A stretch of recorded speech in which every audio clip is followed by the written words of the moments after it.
चिरागों को आंखों में महफूज रखना, चिरागों को आंखों में महफूज रखना, बड़ी दूर तक रात ही रात होगी। चिरागों को आंखों में महफूज रखना, बड़ी दूर तक रात ही रात होगी। मुसाफिर हैं हम भी, मुसाफिर हो तुम भी, किसी मोड़ पर फिर मुलाकात होगी। दीदी, आज आपकी ये शायरी कुछ बदल कैसे गई? तो मैं बता दूं आप लोगों को कि मैं इसलिए बता रही हूँ क्योंकि अब आप लोग के बोर्ड एग्जाम चल रहे हैं। भले ही आपने मुझसे तैयारी ना की हो या फिर कुछ लोगों ने की भी होगी, तो आप लोग बोर्ड एग्जाम दे दोगे, फिर हमारे चैनल पर कभी नहीं आओगे। लेकिन हो सकता है तो उस समय में क्या होगा कि हम लोग बिछड़ जाएंगे, आप लोग अगली कक्षाओं में चले जाओगे, किसी और चैनल से पढ़ने लगोगे और हम भी अपने फिर से दूसरे बच्चों को पढ़ाने में लग जाएंगे। लेकिन इसमें एक बात ऐसी है कि ये नहीं हो सकता कि कभी नहीं मिले, फिर कभी मिल भी सकते हैं। तो बस इसी चीज को सोचते हुए आज मैंने आप लोग के सामने ये शायरी को रखी। तो आज के इस वीडियो में हम देखने वाले हैं कि कक्षा 10 गणित के 92 फॉर्मूले को, पूरी किताब से मैंने 92 फॉर्मूले ले रखे हैं और किसी चैनल पर इतने सारे फॉर्मूले आप लोग को नहीं मिलने वाले, लेकिन मैंने बहुत ज्यादा खोज करके इन फॉर्मूलों को निकाला हुआ है। तो चलिए शुरू करते हैं। सबसे पहला फॉर्मूला देखो, आयत का क्षेत्रफल क्या होता है? लंबाई गुणे चौड़ाई। आयत का क्षेत्रफल। अब आप बोलोगे दीदी ये सारे तो बच्चों वाले फॉर्मूले हैं, हमारे टीचर ने तो हमें ये बताया ही नहीं था। तो देखो क्या होगा, जैसे कोई क्वेश्चन है आप उसे हल कर रहे हो, एक क्वेश्चन कई सारे स्टेप का होता है, मान लो वो क्वेश्चन 4 स्टेप में खत्म होने वाला है। ये हमारे पास प्रश्न है जो कि 1 2 3 4 स्टेप में खत्म होगा और यहाँ चौथे वाले में उसका आंसर आएगा। तो मान लो पहला स्टेप ठीक है आपने हल कर दिया, दूसरा भी ठीक है, लेकिन जब तीसरे में जाओगे तो हो सकता है कि आपको इस फॉर्मूले की जरूरत पड़ जाए। ये हमारा आयत है, हो सकता है इससे रिलेटेड आपके एग्जाम में कुछ प्रश्न पूछे जाएंगे। तो क्या होगा कि कई सारे प्रश्न ये प्रश्नों के बीच में लगने वाले फॉर्मूले हैं। जैसे कि आप प्रश्नों को हल करते जाओगे तो दूसरे या तीसरे स्टेप में बीच में आपको इन फॉर्मूलों की जरूरत पड़ सकती है और इसीलिए मैं लेकर के आई हूँ। तो लंबाई गुणे चौड़ाई, इसे आप L इंटू B भी लिख सकते हो क्योंकि L को हम लंबाई से और B को चौड़ाई से दर्शाते हैं। इसके बाद दूसरा वाला है कि आयत का क्षेत्रफल तो हो गया। अब आयत का विकर्ण का फॉर्मूला क्या है? तो आयत के विकर्ण मतलब पता है, जैसे ये हमारा आयत है तो ये वाली जो लाइन होगी ना, ये हो गया आयत का विकर्ण। तो आयत का जो विकर्ण है इसका फॉर्मूला होता है, इसको बोलते हैं रूट या फिर करड़ी, जिसका इस करड़ी ये जो है ना इसका मान होता है 1/2, 1/2 मान होता है इसका। तो कड़ी है, कड़ी में क्या होगा, आयत के विकर्ण का फॉर्मूला लंबाई स्क्वायर प्लस चौड़ाई square, L square plus B square. इसके बाद तीसरा वाला क्या है, वर्ग का क्षेत्रफल। ये जो वर्ग होता है जिसकी चारों भुजाएं बराबर होती हैं, तो जब हम इसके क्षेत्रफल की बात करेंगे तो आप किसी एक भुजा को मान लो A से लिख लोगे तो इसका क्षेत्रफल हो जाएगा भुजा स्क्वायर। इसे आप A स्क्वायर भी लिख सकते हो क्योंकि A को ही हम भुजा से भी लिखते हैं। इसके बाद चौथी वाली बात करें वर्ग के विकर्ण की बात, तो वर्ग का विकर्ण का जो फॉर्मूला होता है ये वाला जो है वर्ग का, इसे हम बोलते हैं भुजा कड़ी में 2, या फिर इसे आप A रूट में 2 भी लिख सकते हो क्योंकि A को ही तो हम विकर्ण के रूप में A को हम भुजा के रूप में लिख रहे हैं, तो आप उसे A के रूप में भी लिख सकते हो। इसके बाद पांचवा वाला है वर्ग का परिमाप। वर्ग का परिमाप आप कैसे निकालोगे, तो 4 भुजाएं है ना यहाँ पे, तो लिख दोगे 4 गुणे भुजा। इसके बाद छठवां वाला क्या है, छठवां वाला आप लोग याद रखोगे समलंब का क्षेत्रफल। समलंब भी हमारे ऐसा ही होता है आयत की तरह, तो उस समलंब का क्षेत्रफल कैसे निकलेगा, 1/2 समांतर भुजाओं का योग गुणे लंब दूरी। कैसे निकालोगे समलंब का क्षेत्रफल? 1/2 समांतर भुजाओं का योग गुणे लंब दूरी।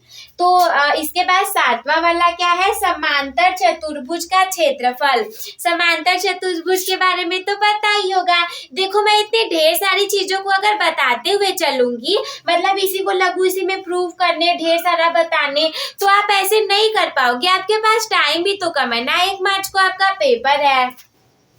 तो ऐसे में आपको क्या करना है कि कॉपी पेन लेकर के बैठ जाओ और जितने फॉर्मूले बता रही हूँ सारे अपने तरीके से शॉर्ट में नोट डाउन करते हुए चलो। समांतर चतुर्भुज के क्षेत्रफल की बात की जाए तो आधार गुणे ऊंचाई होती है।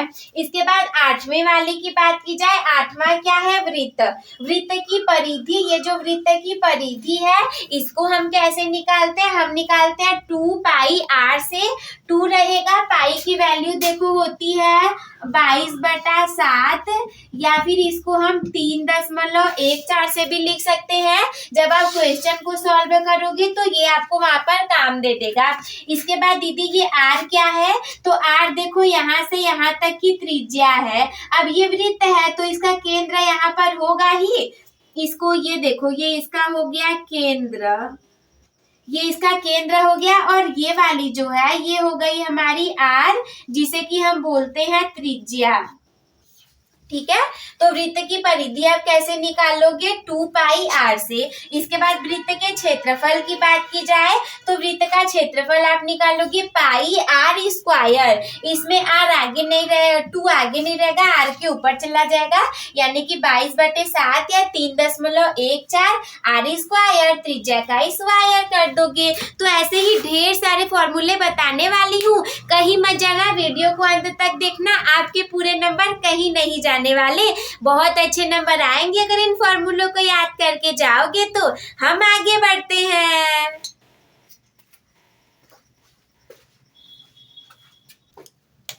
अगला 10वां वाला फॉर्मूला हमारे सामने किस चीज का है? घनाभ का है। घनाभ तो आप लोगों को पता ही होगा, जिसको देखो हम ऐसे बनाते हैं, ऐसे करके एक देखो वर्ग बना दिया। इसके बाद फिर दूसरा आयत बनाना पड़ेगा आपको। वर्ग बनाओगे तो वो घनाभ की जगह घन बन जाएगा। इसके बाद देखो 2 बना करके एक पॉइंट यहाँ से मिलाओ, एक यहाँ से, एक यहाँ से और एक यहाँ से। ये क्या बन गया? इसे ही हम बोलते हैं घनाभ। ये हमारा घनाभ बन गया। तो हम देखेंगे घनाभ का पृष्ठ का फॉर्मूला क्या होता है।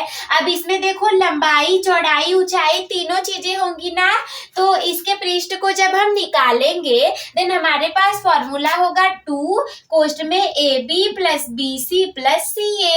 दीदी इसमें A, B और C क्या लिख दिया है आपने? तो देखो यहाँ पे जो A होगा इसे हम कंसीडर करेंगे एज अ लंबाई के तौर पर, यानी कि A हमेशा हमारे लंबाई को दर्शाएगा। इसके बाद B दर्शाएगा हमारी चौड़ाई को और C दर्शाएगा ऊंचाई को। अगर देखो इतना बड़ा सा है, ठीक है, कुछ दिख ही नहीं रहा इस पर कि बताया जाए, तो उसमें देखो लंबाई, चौड़ाई, ऊंचाई तीनों चीजें होती हैं, तो इसीलिए AB, BC और CA ऐसे करके आप लोग याद कर लोगे। इसके बाद अगले की बात की जाए घनाभ के विकर्ण की, तो जैसे आयत का वर्ग का बताया था ना, वैसे ही घनाभ के विकर्ण में आप रूट लगाओगे और इसमें लंबाई, चौड़ाई, ऊंचाई तीनों है, तो हम A² + B² + C² कर देंगे रूट में। ABC का मान याद रखना, क्योंकि वही हर जगह पे मैंने देखो लिख करके रखा है। इतना टाइम नहीं है कि बार बार लंबाई, बार बार चौड़ाई, बार बार ऊंचाई लिख करके आप लोग को बताऊं। ऐसे याद रखोगे एग्जाम में भी याद रहेगा। इसके बाद 12वें नंबर का है घनाभ का आयतन। घनाभ का आयतन क्या होता है? तो ये होता है लंबाई गुणे चौड़ाई गुणे ऊंचाई। देखो इसे हम लिखेंगे ऐसे, लंबाई गुणे चौड़ाई गुणे ऊंचाई। तो इसी को हमने कैसे लिख दिया? हमने लिख दिया A × B × C। इसके बाद घन के आयतन की बात की जाए, यहाँ तक तो हमारा घनाभ था। अब घन क्या होगा? जिसमें बराबर होंगी भुजा, तो घन के आयतन की बात करें देन ये हो जाएगा A³। क्योंकि देखो एक वर्ग लोगे चारों भुजाएं बराबर है, फिर आपने एक वर्ग लिया उसकी भी चारों भुजाएं बराबर है, फिर आपने जब उसको मिला दिया तो वो भी बराबर ही बनेगा ना, इसकी सारी भुजाएं तो बराबर ही हो गई। तो इसीलिए जब बात की जाएगी घन के आयतन की तो ये हमारा a क्यूब हो जाएगा। इसके बाद 14वां है घन का विकर्ण। घन का विकर्ण का फॉर्मूला क्या होता है, a√3।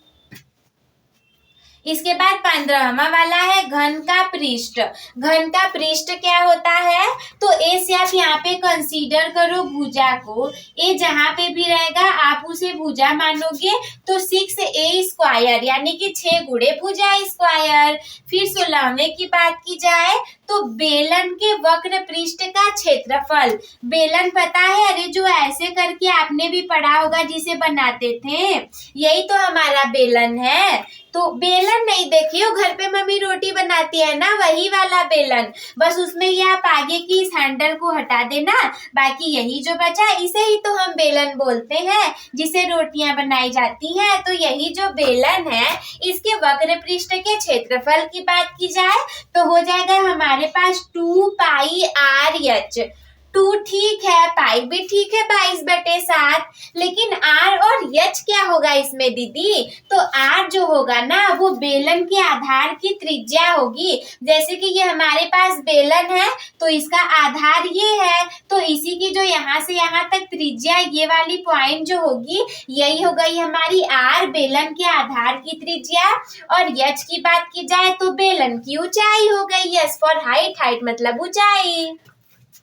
17वां वाला क्या कह रहा है, बेलन के संपूर्ण पृष्ठ का क्षेत्रफल। इसमें तो वक्र पृष्ठ का क्षेत्रफल निकाल रहे थे, लेकिन जब हम संपूर्ण पृष्ठ का क्षेत्रफल निकालेंगे तो वो कैसे निकलेगा, तो जब आप संपूर्ण पृष्ठ के क्षेत्रफल की बात करोगे तो ये हो जाएगा 2πr कोष्टक में h+r। ये वाला तो मैं पढ़ती थी ना, बार बार भूल जाती थी, सर ने 2 डंडे मारे और याद हो गया। क्या था कि बेलन के संपूर्ण पृष्ठ का क्षेत्रफल 2πr कोष्ठ में h+r। देखो स्क्रीनशॉट लेते हुए चलना आप लोग, बाद में ऐसा मत बोलना कि दीदी आपने स्क्रीनशॉट नहीं दिलवाया, मैं बता रही हूँ तो कॉपी में नोट डाउन करते हुए चलो, स्क्रीनशॉट भी लेते हुए चलना आप लोग। हम बढ़ते हैं अगले फॉर्मूले की तरफ। इसके बाद अगला वाला फॉर्मूला है हमारा 18वां वाला, जो कि क्या है, बेलन का आयतन बराबर πr²h। जितने फॉर्मूले मैं बता रही हूँ वो सारे याद करते हुए चलिएगा, पिछले भी 17 फॉर्मूले को और ये जो 18 से है इसको भी एकदम अच्छे से याद कर लीजिए। तो बेलन का फॉर्मूले हमारे यहीं पर खत्म हो जाएंगे और इसके बाद हमारे स्टार्ट होंगे 19 नंबर वाले फॉर्मूले, जो कि है शंकु की तिर्यक ऊंचाई l। मतलब जब शंकु के तिर्यक ऊंचाई की बात होगी तब हम इसे l से डिनोट करेंगे। L बराबर होगा कड़ी में r² + h²। यहाँ पे देखो मैंने लिख भी दिया है, वरना कुछ लोग पूछेंगे दीदी L किस लिए लिखा है, तो ये जो L है इसका मतलब है शंकु की तिर्यक ऊंचाई, r मतलब शंकु के आधार की त्रिज्या, h मतलब शंकु की ऊंचाई, L क्या बोलेंगे, शंकु की तिर्यक ऊंचाई को। शंकु तो आप लोग को पता होगा ना, जिसे देखो हम ऐसे बनाते हैं, त्रिभुज देख रहे हो ये, और ऐसे कर दिया, यही हमारा शंकु बन गया, ये बन गया हमारा शंकु। तो इसके बाद 20वां वाला क्या है कि शंकु का वक्र पृष्ठ क्या होता है। शंकु के वक्र पृष्ठ की बात की जाए तो शंकु के वक्र पृष्ठ का फॉर्मूला होता है πr(l)। जब आपने सारे चैप्टर पढ़े होंगे तो ये सारे फॉर्मूले तो उसमें कई जगह पर यूज हुए होंगे, तो ये सारी चीजों को आप लोग याद कर लेंगे। इसके बाद 21 नंबर का फॉर्मूला क्या कह रहा है कि शंकु का संपूर्ण पृष्ठ कितना होता है। ये वाला फॉर्मूले ज्यादातर बच्चे भूल जाते हैं, तो आप लोग मत भूलिएगा। शंकु के संपूर्ण पृष्ठ की बात की जाए तो ये है πr कोष्ठ में l + r। इसके बाद 22वें नंबर वाला फॉर्मूला क्या कह रहा है, शंकु का आयतन। शंकु के जैसे सारी चीजों का आयतन होता है वैसे ही शंकु का भी आयतन होगा। तो ये शंकु का आयतन होगा 1/3 पाई r स्क्वायर h। और 23 नंबर का फॉर्मूला क्या है, जल्दी जल्दी मैं बता दूं वरना वीडियो बहुत ज्यादा लंबी हो जाएगी। 92 फॉर्मूले बताने हैं, इसीलिए 23 नंबर का फॉर्मूला हमारे पास क्या है, गोले के वक्र पृष्ठ का क्षेत्रफल क्या है, गोले के वक्र पृष्ठ का क्षेत्रफल जो है वो है 4 पाई r स्क्वायर। आप लोग याद रखेंगे जहाँ पे r क्या है, r है गोले की त्रिज्या। इसके बाद 24वें नंबर का है गोले का आयतन। गोले का आयतन कितना होता है, तो ये होता है 4/3 पाई r क्यूब। इसके बाद इसका स्क्रीनशॉट ले लीजिए, हम अगले फॉर्मूले को भी तो देखेंगे। इसके बाद अगला वाला फॉर्मूला है हमारा 25वें नंबर का, जो कि है अर्धगोले का वक्र पृष्ठ। अर्धगोले का वक्र पृष्ठ का फॉर्मूला क्या होगा, that will B 2 pi r square. मतलब अर्धगोले के वक्र पृष्ठ की बात की जाए तो उसका फॉर्मूला होगा 2 पाई r स्क्वायर। दीदी सारे जगह पे r का मतलब बदल जा रहा है, तो इस वाले r का मतलब क्या होगा, इस वाले r का मतलब होगा अर्धगोले की त्रिज्या। देखो 2 तो आपको पता ही है, पाई का मान आपको पता है 22/7 या फिर 3.14, और इसी में आप गुणा कर दोगे, r का वैल्यू दिया रहेगा अर्धगोले की त्रिज्या का। इसके बाद 26 नंबर का क्या कह रहा है, अर्धगोले का समतल पृष्ठ। अर्धगोले का जो समतल पृष्ठ होगा उसका क्या होगा फॉर्मूला, तो that will B pi r square. देखो जब वक्र पृष्ठ की बात करेंगे तो 2 लगा देना यहाँ पे, और जब समतल पृष्ठ की बात करेंगे तो आप 2 को हटा दोगे तो हो जाएगा पाई r स्क्वायर। फिर 27वें नंबर का क्या होगा, अर्धगोले का संपूर्ण पृष्ठ। अर्धगोले के जब संपूर्ण पृष्ठ की बात की जाएगी देन 2 को हटा करके आप 3 लगा दोगे तो ये हो जाएगा हमारा 3 पाई r स्क्वायर। फिर 28वें नंबर का क्या होगा, अर्धगोले का आयतन। आयतन तो सारी चीजों का मैं आप लोग को बता रही हूँ, तो अर्धगोले का भी तो है, तो अर्धगोले का आयतन क्या होगा, 2/3 पाई r क्यूब। इसे आप लोग याद रखोगे। इसके बाद 29 नंबर का है त्रिभुज का क्षेत्रफल। देखो त्रिभुज लिखने में बहुत ज्यादा टाइम लगता है, तो बहुत ज्यादा टाइम ना लगे उसके लिए त्रिभुज का क्षेत्रफल हम लोग का क्या होगा, ये होगा 1/2 गुणे आधार गुणे ऊंचाई। त्रिभुज तो पता ही है ना, जैसे कि देखो ये हमारा त्रिभुज है, इसमें आप कोई नाम रख दो ABC भुजा का नाम रख दो, और इसके ये जो तीनों कोण होंगे इनके जब इनका योग करोगे आप, मान लो ये एंगल B है, एंगल B है, एंगल C है, तो जब आप angle B plus angle B plus angle C करोगे तो इसकी वैल्यू 180 डिग्री 180 अंश के बराबर होगी।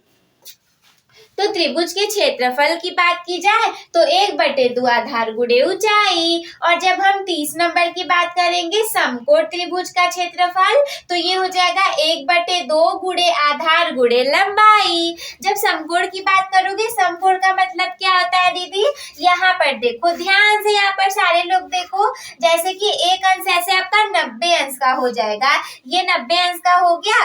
अब इसे मिला दो, देखो ये ऐसे बन रहा है ना 90 अंश का, यही हो गया हमारा समकोण त्रिभुज। इसमें भी तो देखो ABC 3 भुजाएं हैं, इसको भी तो तीनों को जोड़ने पर 180 अंश आएगा, लेकिन इसमें ये एक भुजा 90 अंश की हो जाएगी। तो जब इस समकोण त्रिभुज के क्षेत्रफल की बात करेंगे तो इसका हो जाएगा 1/2 आधार गुणे लंबाई।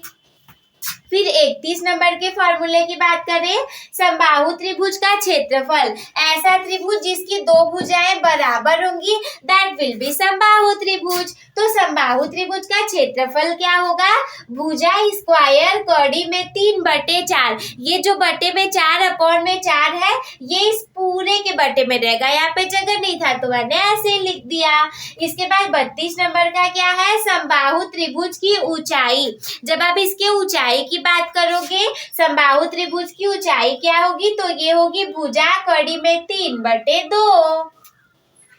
इसके बाद 33 नंबर का क्या है, बिंदुओं x1 y1 तथा x2 y2 के बीच की दूरी। मैंने देखो पूरे किताब में से फॉर्मूले को निकाला है, लगभग 100+ फॉर्मूले हैं। मैंने गलती से 922 बोल दिया था, बट 100+ फॉर्मूले हैं इसमें।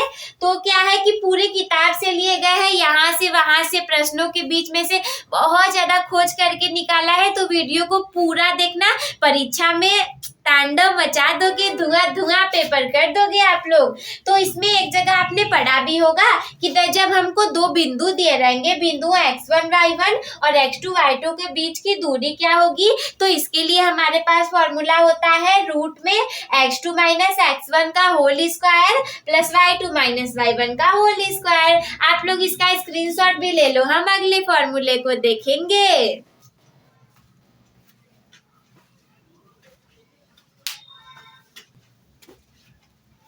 अगले 34 नंबर वाला फॉर्मूला है हमारा रेखा का प्रवणता रूप।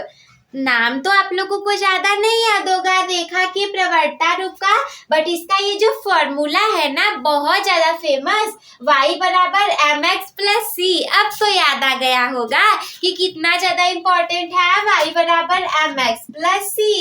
इसके बाद अगला 35 वाले नंबर का क्या है, देखो ये फॉर्मूला नहीं है कि समकोण 90 अंश का, लेकिन ये ना बहुत जगह पर काम देगा आप लोगों को, इसीलिए मैंने इतनी सारी चीजें भी लिख करके रखी है, वो सारी आप लोग को बता देती हूँ। समकोण जो होता है वो हमारे 90 अंश का होता है, आप लोग याद रखोगे। जैसे कि मान लो मैंने यहाँ पर एक त्रिभुज को बनाया, तो इस त्रिभुज में ये मैंने पहले भी बताया था कि ये वाला पार्ट हमारा 90 अंश का होगा, तभी समकोण त्रिभुज बनेगा। और इसमें क्या होगा, एक होगा हमारा कर्ण जो कि सबसे बड़ी भुजा होगी, और 90 अंश के सामने या फिर इधर हमारा थीटा बनेगा। थीटा के सामने देखो जो भी भुजा होगी उसे हमेशा हम लंब बोलेंगे। क्या बोलेंगे, लंब बोलेंगे। इसके बाद जो तीसरी भुजा बचेगी उसे हम आधार बोलेंगे। यहाँ पर मैंने लिख के भी रखा है, जैसे कि जो थीटा बनेगा हमारा, थीटा की जो सम्मुख भुजा होगी उसे हमेशा हम लंब बोलेंगे। ये देखो थीटा है हमारा यहाँ पर, तो इसके सम्मुख ये वाली भुजा है, तो इसे हम क्या कहेंगे, लंब कहेंगे।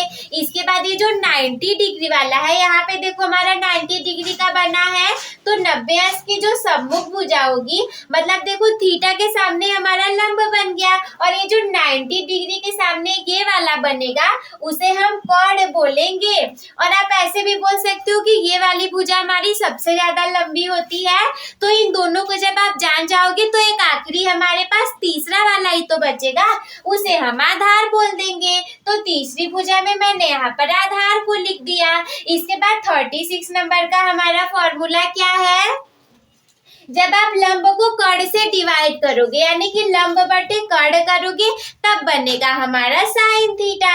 और इसके बाद 37 नंबर का क्या है, ये सब बहुत ज्यादा इंपॉर्टेंट है, आप लोग को तो याद भी होगा। और इसे देखो ऐसे भी हम लोगों ने याद किया था, लाल बटे कक्का करके याद किया था ना। जैसे देखो हमने यहाँ पे लिख दिया था LAL लाल बटे KKA कक्का। मीन ये इसकी ट्रिक है याद करने की। साइन थीटा सबसे पहले आता है तो हो जाएगा हमारा L फॉर लंब, K फॉर कर्ण, तो लंब बटे कर्ण हमारा सबसे पहला साइन थीटा बन जाएगा। इसके बाद सेकेंड आता है हमारा कॉस थीटा, तो A फॉर आधार, K फॉर कर्ण, मतलब कि आधार बटे कर्ण हमारा कॉस थीटा बन जाएगा। और इसके बाद आएगा लंब बटे आधार, that will be tan theta. तो बहुत ज्यादा सिंपल है ना, जस्ट इसका अपोजिट कर दिया जाए। और देखो 30 नंबर की बात की जाए कोसेक थीटा की, तो कोसेक थीटा होता है हमारा लंब बटे कर्ण। देन 40वें नंबर की बात की जाए सेक थीटा, सेक थीटा होता है कर्ण बटे आधार। इसके बाद कॉट थीटा क्या होता है, वो होता है आधार बटे लंब। एक्चुअली यहाँ पे देखो गलत लिख दिया गया, यहाँ देखो मैंने अभी को ध्यान दिया कि कोसेक थीटा साइन थीटा का मान हमने सेम रख दिया, लंब बटे कर्ण यहाँ पे भी, लंब बटे कर्ण यहाँ पे भी, तो ये तो गलत हो गया। इसे आप क्या करो, इरेज कर लो और लंब बटे कर्ण की जगह पर आप लिखोगे कर्ण बटे लंब। ये हो जाएगा हमारा कॉर्ड बटे लंब। तो ये जो हमारा कॉर्ड बटे लंब हो गया, ये हो गया हमारा कोसेक थीटा। जस्ट इसका अपोजिट है, तभी तो मैंने सामने सामने लिखा है ना। जैसे साइन थीटा का लंब बटे कॉर्ड है, तो कोसेक का इसका उल्टा करो, कॉर्ड बटे लंब बन गया। और देखो कॉस थीटा का आधार बटे कॉर्ड है, इसका उल्टा करो सेक थीटा, कॉर्ड बटे आधार, जस्ट इसका अपोजिट हो गया। आफ्टर दैट हमारा tan थीटा बराबर लंब बटे आधार है। जब हम इसको उलट देंगे तो आधार बटे लंब हमारा कॉट थीटा बन जाएगा। इसे भी फटाफट से स्क्रीन लो, हम अब अगले फॉर्मूले की तरफ बढ़ जाते हैं।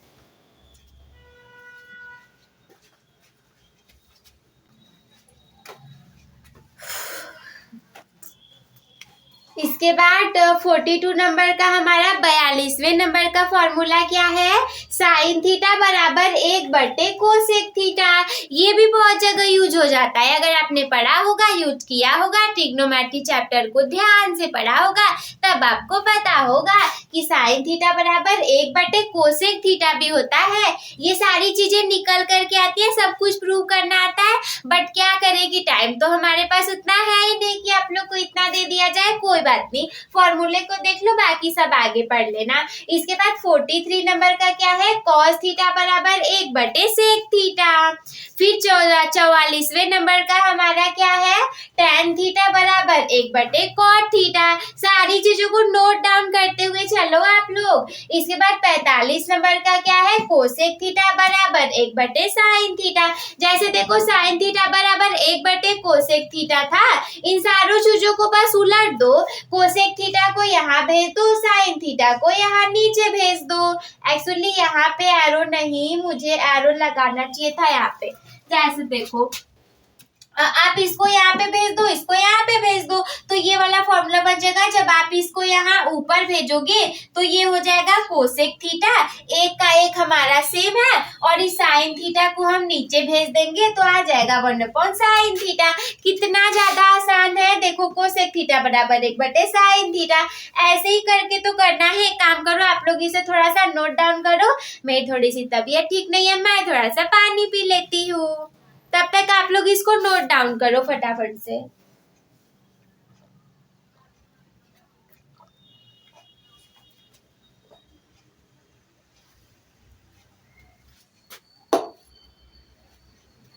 नोट डाउन कर लिया आप लोगों ने इतना। इसके बाद 46 नंबर का सेक थीटा बराबर क्या होता है, कोस थीटा बराबर 1/सेक थीटा है हमारा। तो जैसे यहाँ पे किया था, सेक थीटा को ऊपर भेजो, कोस थीटा को नीचे भेज दो। सेक थीटा बराबर 1/कॉस theta. After that we will go further, mean हमारे पास 47 नंबर का फॉर्मूला क्या होगा, that will be cos theta equal to 1/tan theta. See here tan theta equal to 1/कॉट थीटा। जब हम इसे अपोजिट कर देंगे तो ये बन जाएगा हमारा कॉट थीटा को हम ऊपर भेज देंगे, कॉट थीटा बराबर tan थीटा को हम नीचे भेजेंगे, 1/tan थीटा हो जाएगा। 48 नंबर का हमारे पास क्या है, tan थीटा बराबर साइन थीटा अपन कॉस थीटा। ये तो बहुत ज्यादा इंपॉर्टेंट है, कई बार ये पूछा भी जाता है, आप लोग इसे याद रखोगे। देन 49 नंबर का हमारे पास क्या है, कॉट थीटा बराबर कॉस थीटा बटे साइन थीटा। देखो tan का उल्टा कॉट होता है ना, जैसे देखो कहाँ पे मैं आपको दिखाऊं, देखो tan का उल्टा यहाँ पे हमारे पास 1/कॉट है, तो tan की जगह जब कॉट करोगे तो इसका अपोजिट करना पड़ेगा ना, मतलब साइन की जगह कॉस लिखो, कॉस की जगह साइन लिख दो, हो गया अपोजिट हमारा। 50वें नंबर का थोड़ा सा अलग है, पर आपको याद हो जाएगा, पढ़ा तो आपने होगा ही पहले। Sine square theta plus cos square theta equal to 1। या फिर देखो, अगर इतना हमारे पास आपको पता है और आपको साइन स्क्वायर थीटा का मान निकालना है, तो कैसे निकालोगे, साइन स्क्वायर थीटा को यहीं पर रहने दो, ये 1 देखो हमारा यहीं पर है, इधर प्लस में कॉस स्क्वायर थीटा है, इधर भेज दो, आ जाएगा माइनस कॉस स्क्वायर थीटा बन जाएगा। फिर ये रहने दो, चलो मान लो आपको कॉस स्क्वायर थीटा का मान निकालना है। लाइट कट गई, हमेशा से प्रॉब्लम हो जाते हैं, इसको देख लो फिर हम अगला बनाते हैं। कॉस स्क्वायर थीटा का मान निकालना रहेगा तो हो जाएगा हमारे पास 1 का 1 वैसे ही रहेगा, और साइन स्क्वायर थीटा यहाँ पे प्लस के रूप में, हम इसे माइनस के रूप में भेज देंगे।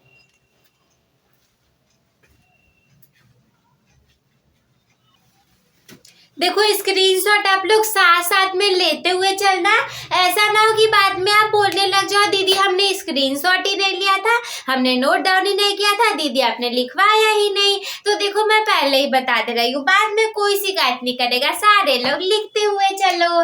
इसके बाद 51 नंबर का हमारा क्या है कि 1 plus tan theta square sec square theta, यानी कि 1 प्लस tan स्क्वायर थीटा किसके बराबर होता है, सेक स्क्वायर थीटा के बराबर होता है। अब देखो अगर ये इसके बराबर है, कोई बोलेगा कि आप यहाँ से एक का मान निकालो, एक का निकाल सकते हो, tan स्क्वायर थीटा का निकाल सकते हो, सेक स्क्वायर थीटा तो उसके बराबर दिया ही है। मान लो इस एक को आपको निकालना है कि ये किसके बराबर होगा, तो देखो इस एक को यहीं पर रहने दो, सेक स्क्वायर थीटा को भी यहीं पर रहने दो, ये जो प्लस हमारा प्लस tan स्क्वायर थीटा है उसको इधर भेज दो, तो सेक स्क्वायर थीटा ऐसे ही रहेगा, यहाँ पे जो प्लस tan स्क्वायर थीटा है ये इधर आ जाएगा minus tan square theta. So simple.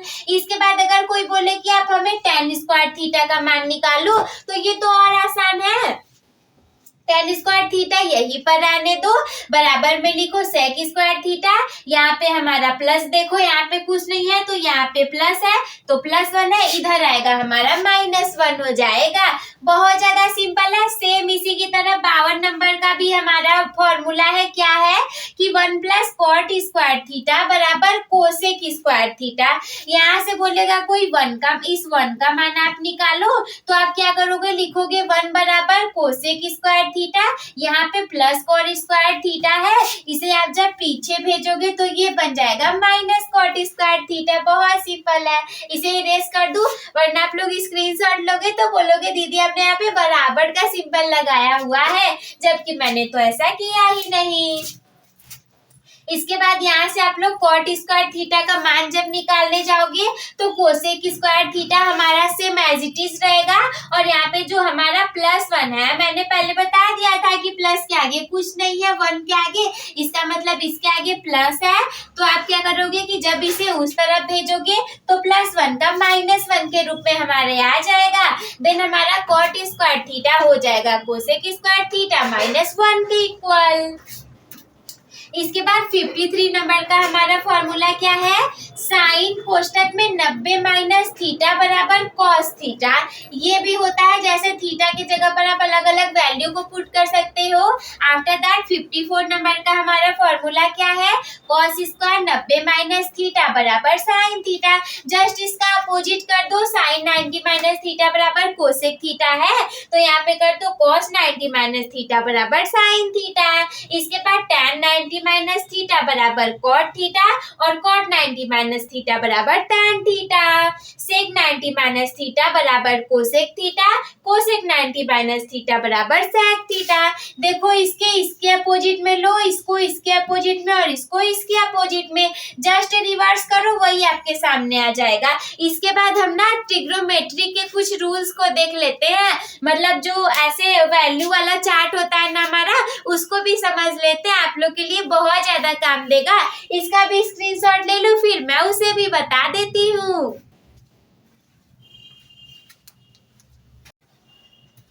तो जैसा कि मैंने बोला था कि मैं आप लोग को त्रिकोणमिति के मानों को बताऊंगी, तो इसके बाद हम मैं इसके लिए लेकर के आई हूँ क्या चीज को, ये हमारा 59 नंबर का हो जाएगा, क्योंकि 58 नंबर को तो मैंने आप लोग को बता ही दिया था। 59 नंबर में हमारा क्या होगा, विशिष्ट कोणों के ये सारे त्रिकोणमिति अनुपात को लेकर के आई हूँ। मेनली हमारा यहाँ 90 अंश तक इम्पोर्टेंट है, बट इन चारों को भी मैंने रखा है क्योंकि ये आपके लिए काम दे सकते हैं। देखो सबसे पहले ये वाला जो हमारा खाना होगा, इसमें हम कोणों को लिखेंगे, इधर जो होगा इसमें त्रिकोणमिति अनुपात रहेंगे। तो साइन थीटा पे देखो जब 0 अंश का मान पूछा जाएगा कि साइन 0 अंश का मान क्या होता है, तो आप बताओगे 0। इसी तरीके से tan थीटा 0 अंश का मान भी 0 ही होता है। इसके बाद देखो cos 90 अंश का मान 0 होता है, सेक 90 अंश का मान 0 होता है। यहाँ पे भी है देखो साइन जो 0 अंश का मान है वही हमारे साइन 180 अंश का भी मान होगा। तो साइन 0 अंश का मान 0 है, तो साइन थीटा पे 180 अंश का मान भी हमारे 0 ही हो जाएगा।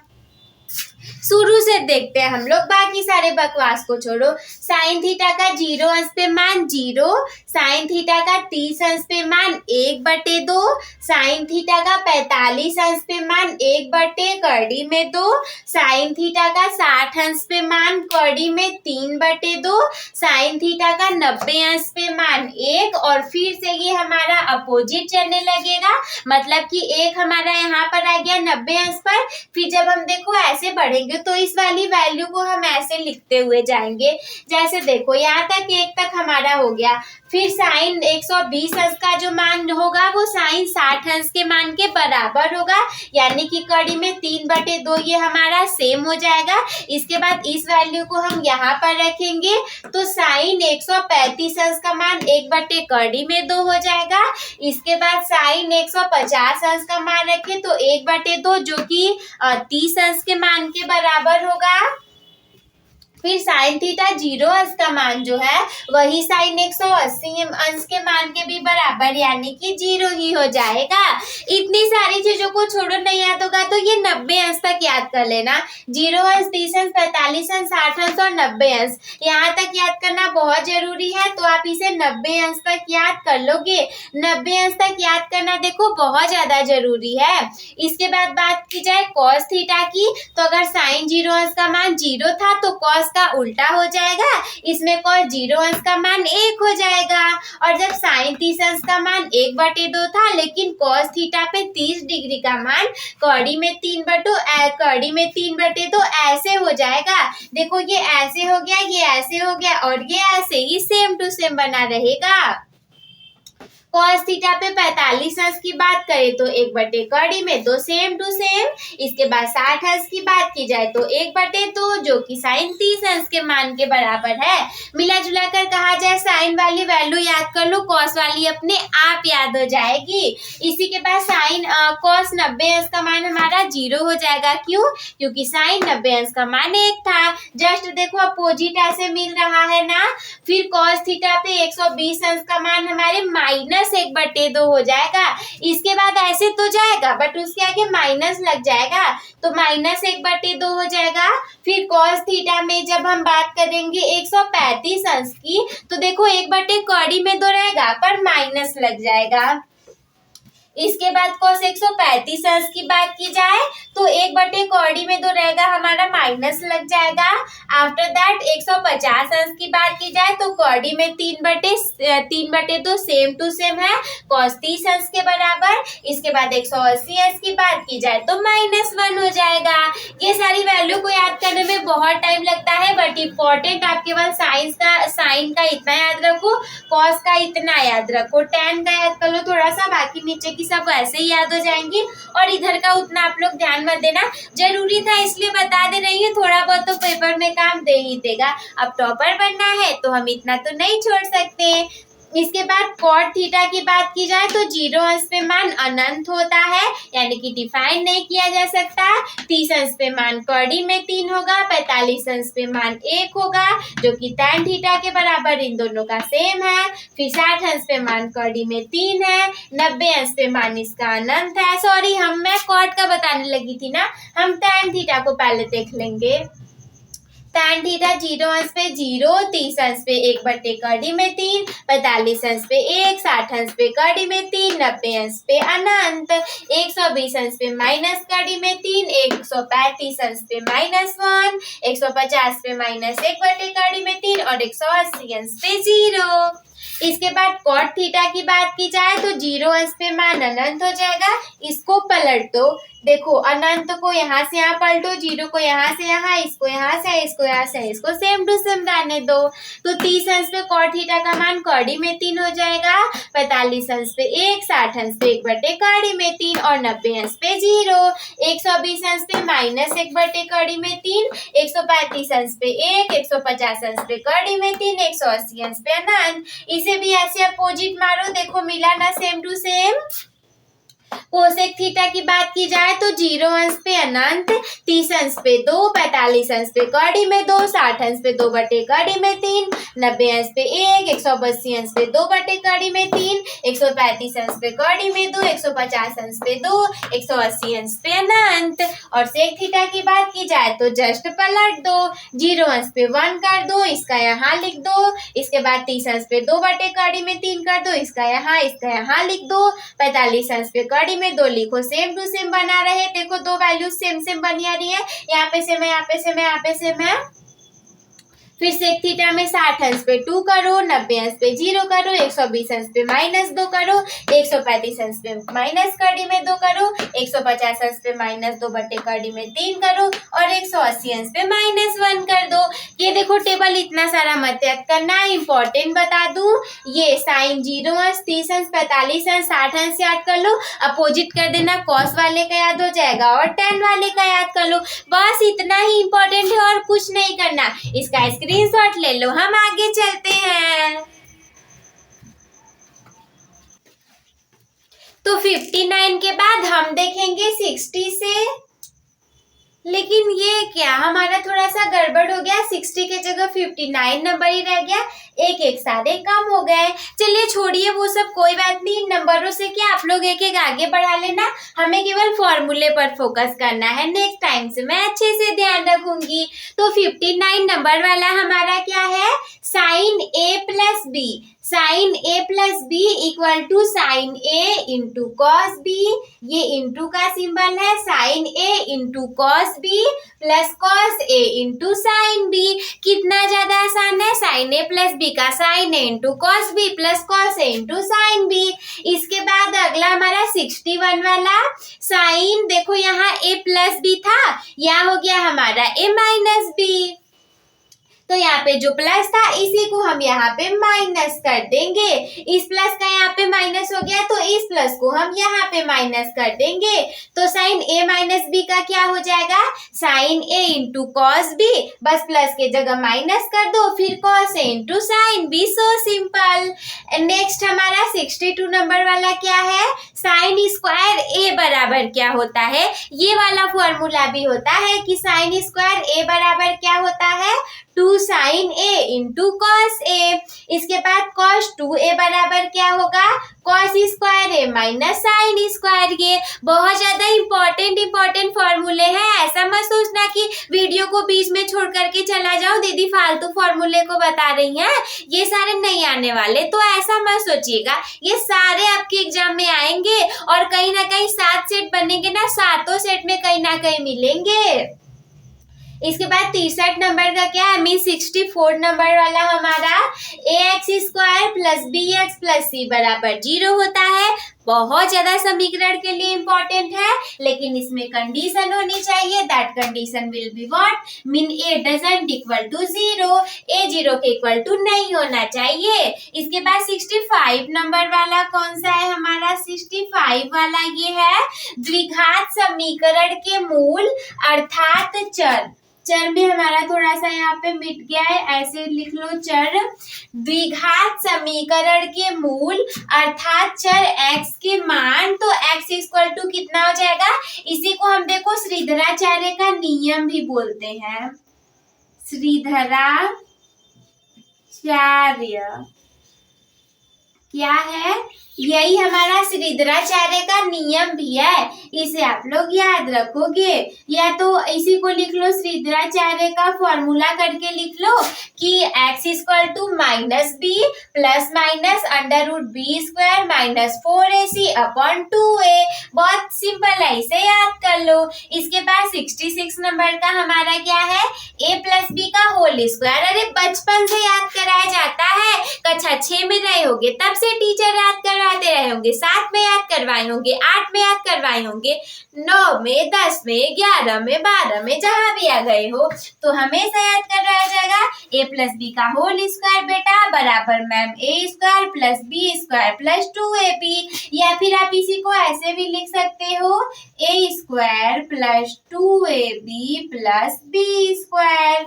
It doesn't matter, you can here in their. आप यहाँ मार्कर सकते हो, कोई मैटर नहीं करता भाई। 2 में 4 जोड़ो या 4 में 2 जोड़ो 6 ही आएगा ना।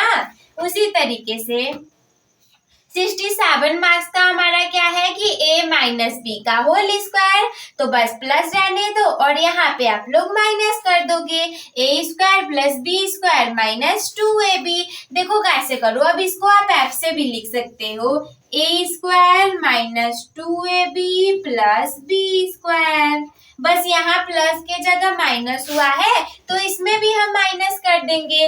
अगला 68 नंबर वाला क्या है, ए स्क्वायर माइनस बी स्क्वायर बराबर क्या होता है, तो बहुत सिंपल है, ए स्क्वायर माइनस बी स्क्वायर बराबर एक कोष्ठ में ए प्लस बी, एक कोष्ठ में ए माइनस बी। अगला 68 वाला क्या है, a प्लस बी का होल क्यूब। स्क्वायर तो याद हो जाएगा बेटा बहुत आसानी से, बट क्यूब नहीं याद होता। अरे तो आपको वो भी याद हो जाएगा, चिंता क्यों करना। a प्लस बी का होल क्यूब बराबर a cube plus b cube plus 3ab।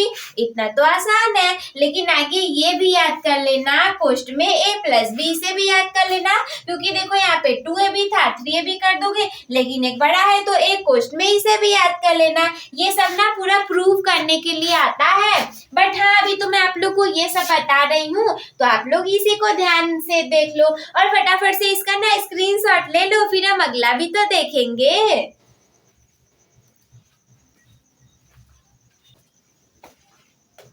तो अगला वाला हमारा बहुत आसान सा फॉर्मूला है, पता है क्यों, क्योंकि ये तो सारा आप लोगों ने पहले से ही पढ़ के रखा है, बहुत ज्यादा आसान है। जैसे कि देखो 70 नंबर वाला क्या है, 69 तक तो हम लोग ने पहले ही देख लिया था। तो 70 नंबर वाला क्या है, a cube plus b cube का फॉर्मूला। बहुत ज्यादा लोगों को ये याद नहीं हो पाता, लेकिन ये बहुत ज्यादा आसान है। a cube plus b cube का फॉर्मूला, तो इसका क्या होता है, a प्लस बी का होल क्यूब माइनस 3ab कोष्ठ में a प्लस बी। बहुत आसान है यार, क्यों नहीं याद होगा आपको, बहुत आसानी से याद हो जाएगा।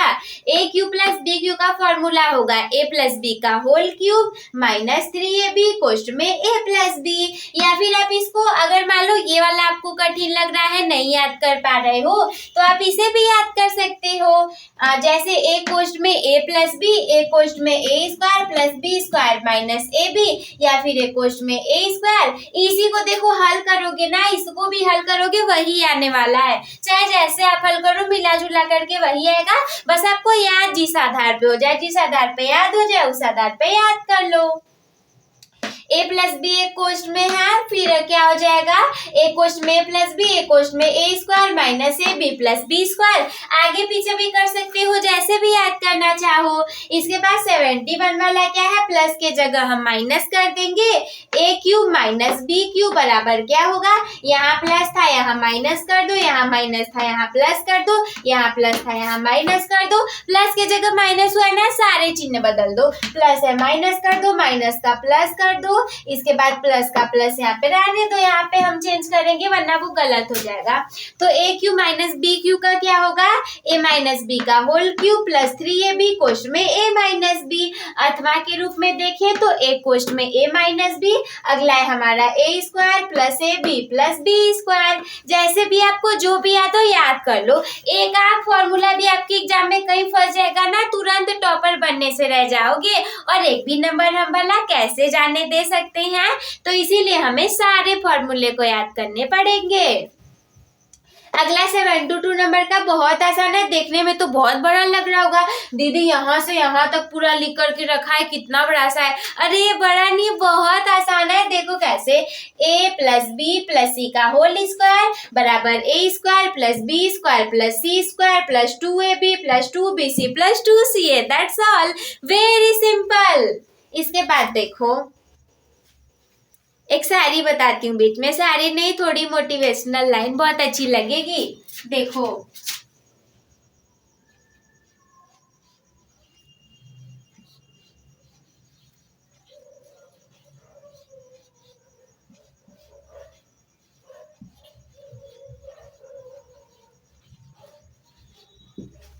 क्या लिखा है, पढ़ लिया होगा ना।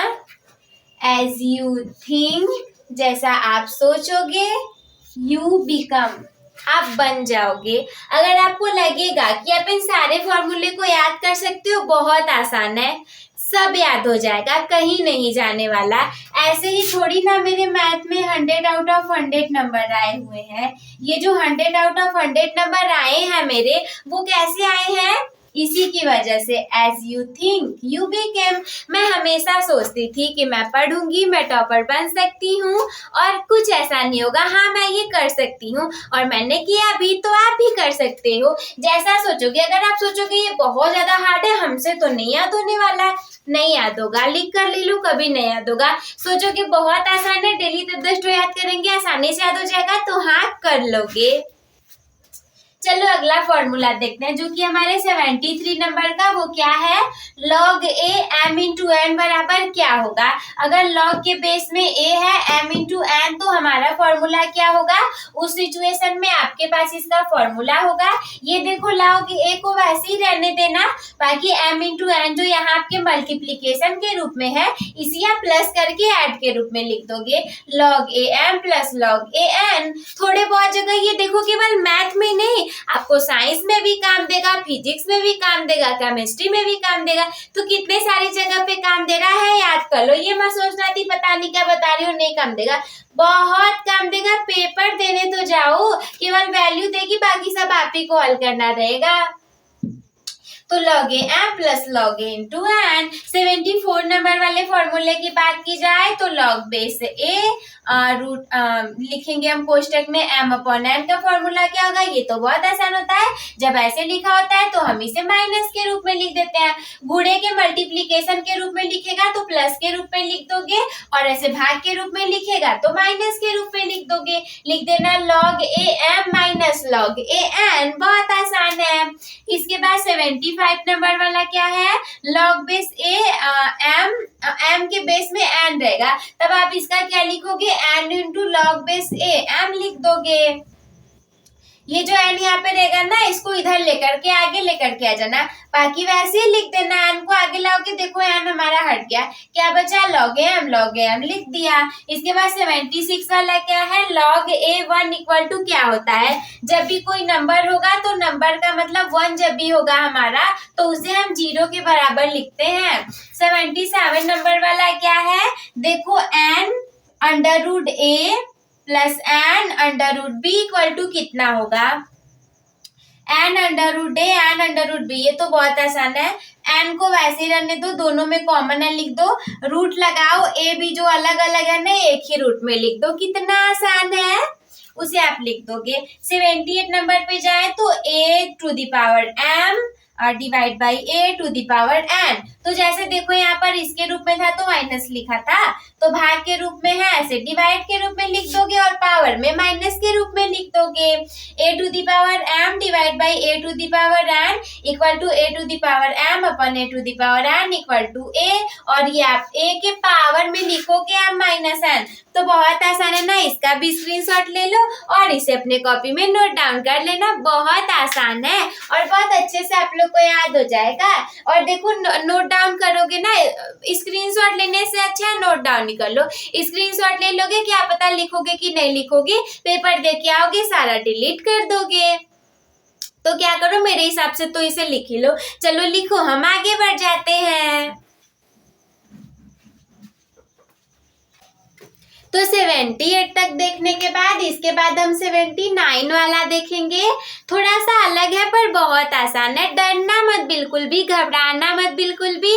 पूरे वीडियो में अंत तक साथ में बने रहना, मजा काट देंगे भाई एग्जाम में, चिंता मत करो। वर्ग अंतराल का फॉर्मूला क्या होता है? वर्ग अंतराल बराबर उच्च सीमा माइनस निम्न सीमा। वर्ग अंतराल का फॉर्मूला क्या होगा बाबू? वर्ग अंतराल बराबर उच्च सीमा माइनस निम्न सीमा। वो आपके क्लास वाली सीमा नहीं, उच्च सीमा निम्न सीमा दूसरी है। मैथ में पढ़े होगे तो सब याद होगा, नहीं पढ़े हो तो भी याद कर लो, आ जाएगा एग्जाम में। तो कैसे लिखोगे? इसके बाद 80 नंबर वाला क्या है? वर्ग का मध्यमान। वर्ग के मध्यमान का भी फॉर्मूला होता है, व्हाट इज दैट इज निम्न सीमा प्लस उच्च सीमा बटे 2, या फिर आप इसे उच्च सीमा प्लस निम्न सीमा बटे 2 भी कर सकते हो। मध्यमान है ना, तो बटे 2 तो करना पड़ेगा और जोड़ के आधा कर दो, हो जाएगा। इसके बाद 81 नंबर का क्या है कि समांतर माध्य बराबर क्या होता है। जब समांतर माध्य की बात आएगी तब आप इसे कैसे करोगे, आप इसे करोगे सभी पदों के मानों का योगफल। जितने भी पद दिए रहेंगे सारे पदों के मानों का योगफल करोगे, बटे में पदों की संख्या करोगे, या फिर आप इसे ही ये देखो n पदों की संख्या हो जाएगी, x सभी पदों का मान हो जाएगा। योगफल के लिए हम लिखेंगे सिग्मा। देखो ये वाला जो सिंबल है इसे हम बोलते हैं सिग्मा। इस वाले सिंबल को हम क्या बोलते हैं, देखो ये वाला जो सिंबल है ना इसे हम बोलते हैं सिग्मा, ठीक है। तो लेकिन देखो इसके लिए कंडीशन भी हमारे पास लागू होगी। ये कौन सी वाली कंडीशन है हमारे सामने, कंडीशन देखो क्या है। कंडीशन ये है कि जबकि आंकड़े अवर्गीकृत हो, ये आपके एग्जाम में ज्यादा यूज होगा तो मैं यही लेकर के आ गई हूँ। कंडीशन क्या अप्लाई होगी कि जब आंकड़े अवर्गीकृत होंगे तब आप इस फॉर्मूले को लगाओगे। इसके बाद 82 नंबर वाला क्या है, दूरी बराबर चाल गुणे समय। बहुत आसान है, बहुत आसान है। साइंस में भी काम देगा, केमिस्ट्री में काम देगा, फिजिक्स में काम देगा। आपके में तो अलग अलग नहीं, साइंस एक ही में उसमें काम देगा, मैथ में भी काम देगा। जैसे देखो वो वाला सवाल लगाओगे, एक रेलगाड़ी है, इतनी दूरी चली, इतना यात्रा तय की, इतना ये बताइए वगैरह वगैरह, उसमें आपको काम देगा। केवल ये याद कर लो, ये दोनों अपने यहाँ पे याद हो जाएंगे। कैसे, दूरी बराबर चाल गुणे समय। अब यहाँ से अगर चाल का मान निकालना होगा तो चाल को इधर भेज दो, दूरी को इधर भेज दो, बटे में हो जाएगा हमारा समय। जैसे देखो चाल को मान लो यही पर आने दोगे, बस ये जो समय के रूप में गुणा है इसे बटे में भेज दो तो हो जाएगा दूरी बटे समय और बराबर चाल हो जाएगा। तो ये लिख दिए चाल बराबर दूरी बटे समय। इसके बाद अगर यहाँ से समय का मान, इस समय का मान निकालना होगा तो ये चाल जो गुणे के रूप में इधर भेज दो, भाग के रूप में हो जाएगा दूरी बटे चाल बराबर समय। तो समय बराबर दूरी बटे चाल। बहुत आसान तो है, इससे आसान क्या लोगे, अरे इतने आसान भाषा में समझा रही हूँ। बस देखो डरना मत, वीडियो में अंत तक लास्ट तक बने रहना, बहुत अच्छे से मजा काट दोगे भाई एग्जाम में। स्क्रीनशॉट लो, नोट डाउन करना हो कर लो। हम बढ़ते हैं अगले वाले की तरफ।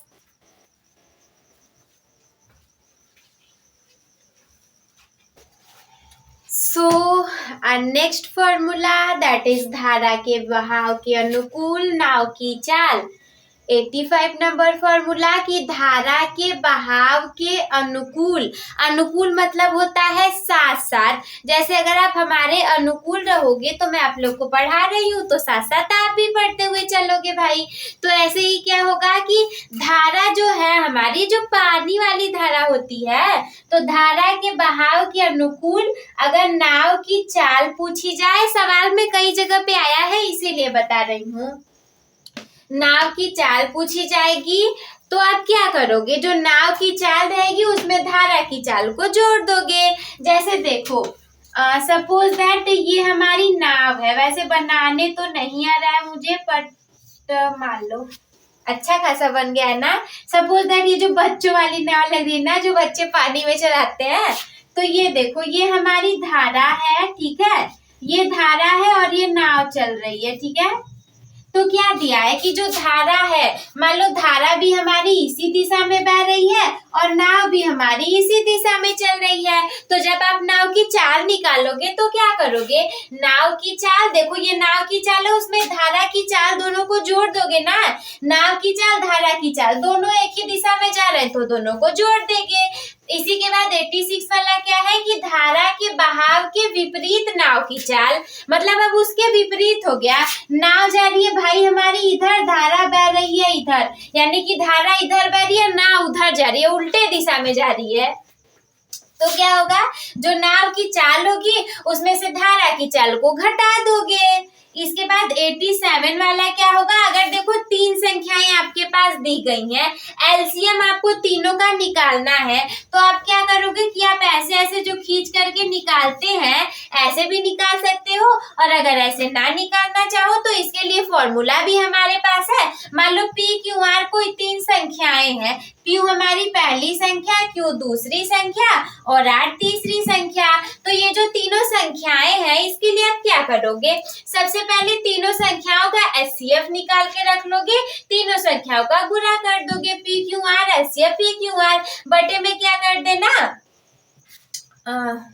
देखो एलसीएम निकालने के लिए इन तीनों संख्याओं का एलसीएम हमें निकालना है, तो सबसे पहले तीनों का एचसीएफ यहाँ पे रख लो, फिर तीनों संख्याओं का गुणा कर लो, उसके बाद एचसीएफ और पीक्यू, केवल पीक्यू का एचसीएफ रखो, कॉमा केवल क्यूआर का एचसीएफ रखो, कॉमा केवल पीआर का एचसीएफ रखो, ऐसे भी निकल जाएगा अगर निकालना चाहो तो। कठिन नहीं है, अगर हल किए रहोगे तो सब आसान लगेगा। इसके बाद 88 नंबर वाला हमारा क्या है कि त्रिज्या आर वाले वृत्त के, कोई हमारा वृत्त है, जैसे देखो ये पहना है मैंने, इसका क्या है कंगन बोल सकते हो, दिस इज कंगन बोल सकते हो, चूड़ी बोल सकते हो, चूड़ीला जो भी बोल सकते हो, ये हमारा वृत्त है, ठीक है, ये वृत्त है, इसकी त्रिज्या आर है। रुकिए मैं आप लोग को अच्छे से समझा रही हूँ, मैं इसे निकालती हूँ, ठीक है। ये देखो ये हमारी चूड़ी कंगन हमारे पास है, ये हो गया हमारा वृत्त, तो इसका कोई केंद्र होगा ना जिसके विपरीत ये ऐसे बना होगा वृत्त, तो इसका जो केंद्र आर होगा, यहाँ बिंदु से आर तक की दूरी ये देखो है, इसके बीच में आर होगा, केंद्र होगा, तो आर वाले वृत्त के एक त्रिज्य खंड, इसका कुछ त्रिज्य खंड आप ले सकते हो जिसका कोण अंशों में थीटा है, उसका कोण आप थीटा ले लोगे, कि संगत चाप की लंबाई निकालनी रहेगी, तो कैसे निकालोगे, देखो आप लिख लोगे इक्वल टू जो एंगल रहेगा हमारा थीटा लिख लोगे, देखो ये वाला हमारा सर्कल था ना, ये वाला हमारा वृत्त था, ये इसके बीच में आर दी गई थी त्रिज्या, और मान लो यहाँ से यहाँ तक त्रिज्य खंड ले लिए, ये थीटा बन गई, कोई चाप आपको निकालना है संगत चाप की लंबाई, तो क्या करोगे ये थीटा को मान रख दो दिया रहेगा तो, और ये पूरा वृत्त है तो ये 360 का होता है इसके अंदर का कोण,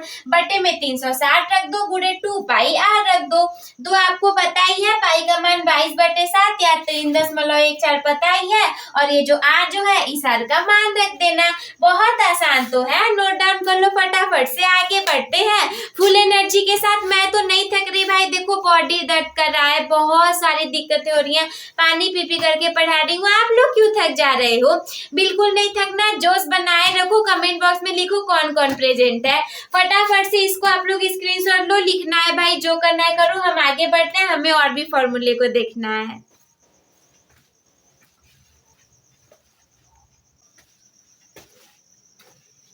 तो इसके पहले तो हम लोगों ने जो त्रिज्या का खंड था, मतलब वृत्त के त्रिज्या खंड का था, उसमें हम चाप की लंबाई को देख रहे थे, बट हमारा जो नेक्स्ट फॉर्मूला है हम उसमें त्रिज्या आर वाले वृत्त के एक त्रिज्य खंड जिसका की कोण अंशों में थीटा है, उसके क्षेत्रफल को देखेंगे, उसके चाप की लंबाई को नहीं, उसके क्षेत्रफल को, तो क्षेत्रफल क्या होगा, हो जाएगा थीटा अपन 360 डिग्री, जैसा कि मैंने पहले ही बता दिया था, सेम टू सेम इसी कंगन वाला कॉन्सेप्ट ही लगेगा, जैसे कि बता दिया था, बस यहाँ पे पाई आर स्क्वायर आप कर लोगे, वहां पे 2 पाई आर था लंबाई के लिए, क्षेत्रफल के लिए पाई आर स्क्वायर कर लेना, सो सिंपल। अगला 90 वाला हमारा क्या है, लगभग वीडियो हमारी एंडिंग की तरफ पहुंच रही है और आप लोग यहाँ तक बन करके आए, आपका शुक्रिया, और केवल मुझे ही थोड़ी ना फायदा है, आप लोग को तो मुझसे बहुत ज्यादा फायदा है ये वीडियो देखने का, भाई मुझे क्या फायदा मिलेगा, कुछ नहीं, आप ही लोग को फायदा रहेगा।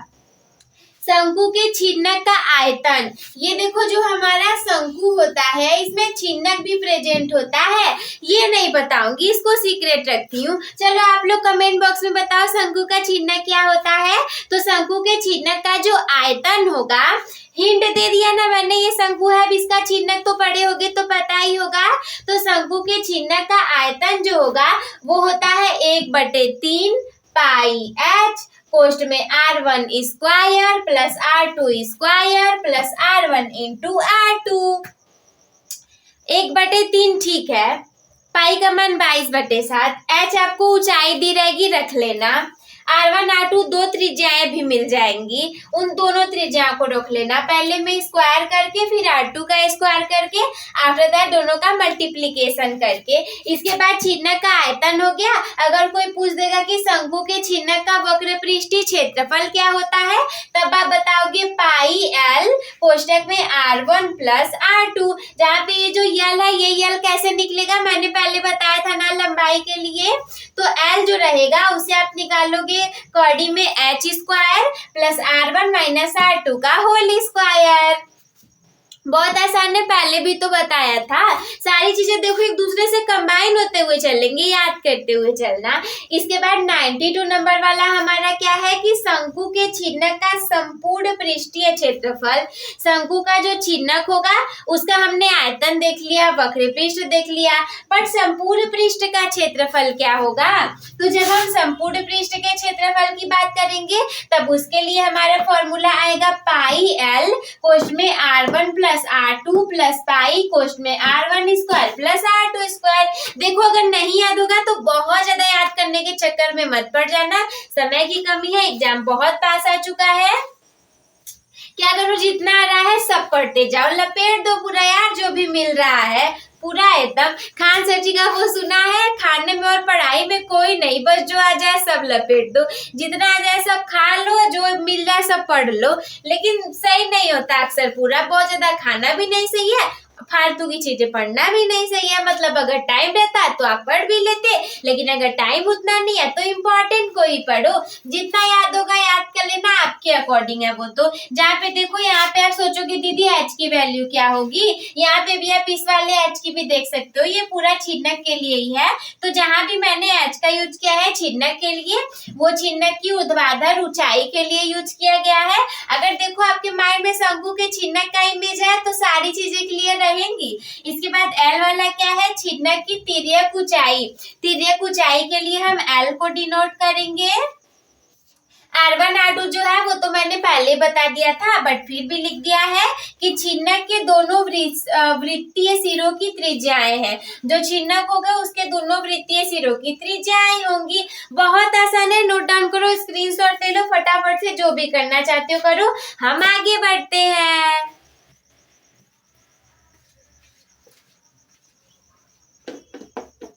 तो 92 तक हमारे फॉर्मूले कंप्लीट हो गए। अब हम सीखेंगे अपने 93 नंबर के फॉर्मूले को, that is PE equal to E के अनुकूल परिणामों की संख्या अपॉन प्रयोग के सभी संभावित परिणामों की संख्या। पहले तो आप ये पूछोगे कि दीदी ये इसमें P क्या है, तो P जो है ना, इसे हम बोलते हैं प्रोबेबिलिटी। प्रोबेबिलिटी को छोड़ो, हिंदी में इसे हम बोलते हैं प्रायिकता। प्रायिकता का नाम तो सुना ही होगा, प्रायिकता देखो इसे हम बोलते हैं। P को हम क्या बोलते हैं, हम बोलते हैं P को प्रायिकता। और P बराबर क्या होता है, E के अनुकूलित परिणामों की संख्या बटे प्रयोग के सभी संभावित परिणामों की संख्या। और इसमें देखो ये जब भी होगा, PE जो हमारा होगा वो हमेशा 0 से 1 के बीच में ही होगा, यानी कि 1 से 0 यहाँ तक किसी के बीच में हमेशा होगा। जैसे देखो प्रायिकता क्या होती है, हमारे लूडो की गोटी है, उसमें 1 आने की संभावना कितनी है, 2 आने की संभावना कितनी है, 3 आने की संभावना कितनी है, 4 आने की संभावना कितनी है, 5 आने की संभावना कितनी है, और लास्ट में 6 आने की संभावना कितनी है। तो उसी को हम प्रायिकता से निकालेंगे। अब केवल लूडो की गोटी ही नहीं, सिक्कों को भी तो ऐसे उछालते हैं ना, बहुत सारी चीजों में प्रायिकता लगता है। इसके बाद 94 नंबर वाला हमारा फॉर्मूला क्या है, क्रम विनिमय नियम। क्रम विनिमय नियम हमें यहाँ पर देखना है। क्रम विनिमय समझ रहे हो, आगे पीछे करना, क्रम विनिमय आगे पीछे करना, विनिमय आदान प्रदान करना। सबसे पहला है हमारा योग का। योग का क्या है, जैसे A प्लस बी, B प्लस A के बराबर होगा। अरे बहुत सिंपल है, चाहे आप यहाँ पे 3 में 2 का गुणा करो या फिर 2 में 3 का गुणा करो, आंसर हमेशा 6 ही आएगा। That's why this formula is really correct. After that योग का हमारा हो गया। अब हम बढ़ेंगे गुणन के नियम की तरफ। और सॉरी, यहाँ पे मल्टीप्लाई नहीं, यहाँ पे हमारा प्लस रहेगा। 3+2 करोगे या फिर 2+3 करोगे, आंसर हमेशा हमारा 5 ही आएगा, क्योंकि यहाँ पे प्लस का सीन था, सॉरी मैंने वो ध्यान नहीं दिया। इसके बाद हम 95 वाले को देखेंगे, प्लस का हमारा हो गया। अब ये योग का था तो यहाँ पे गुणन का है, गुणन का मतलब मल्टीप्लीकेशन का। तो इसमें देखो a गुणे b बराबर b गुणे a बराबर वही होगा। जैसे देखो 3+2 करके उतना आया था, यहीं पे रख दो, चाहे आप 3 गुणे 2 करोगे या फिर 2 गुणे 3 करोगे, आंसर हमेशा 6 ही आएगा। That's why this is correct formula. इसके बाद 96 नंबर का क्या है, साहचर्य का नियम। साहचर्य के नियम को भी हम देखेंगे। सबसे पहला है हमारा योग का नियम। जैसे देखो a+b में a को b में जोड़ करके फिर c को जोड़ो, या फिर a को c में जोड़ करके फिर b को जोड़ो, या फिर b में c को जोड़ करके फिर a को जोड़ो।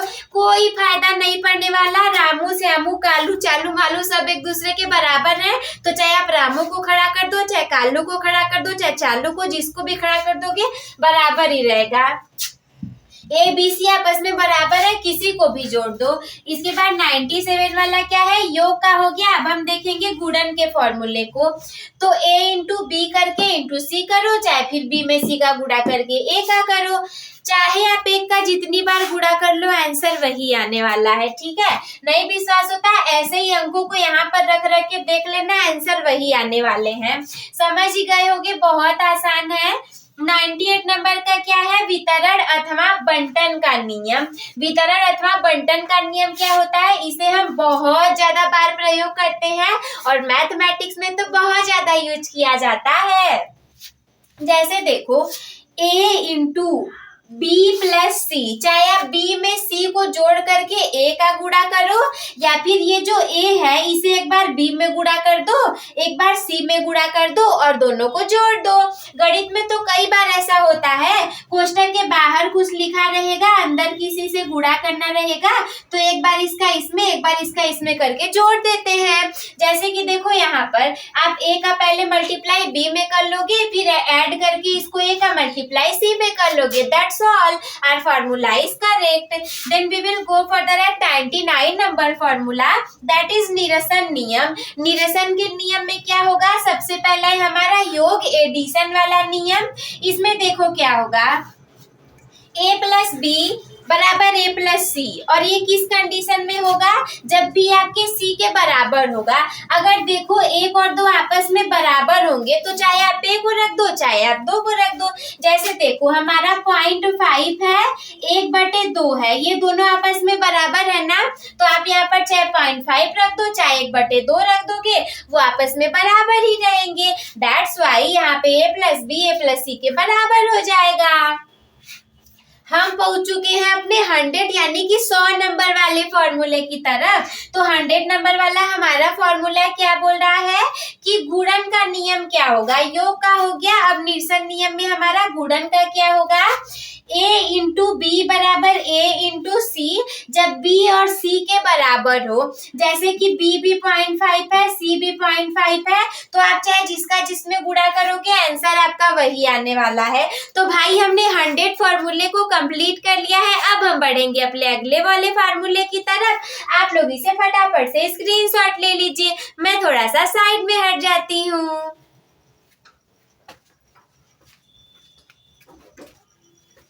तो हमारा 100 फॉर्मूले पूरे हो चुके और अब हम बढ़ेंगे अपने 101 नंबर के फॉर्मूले की तरफ, जो कि क्या है, दो परिमेय संख्याओं के बीच एक परिमेय संख्या।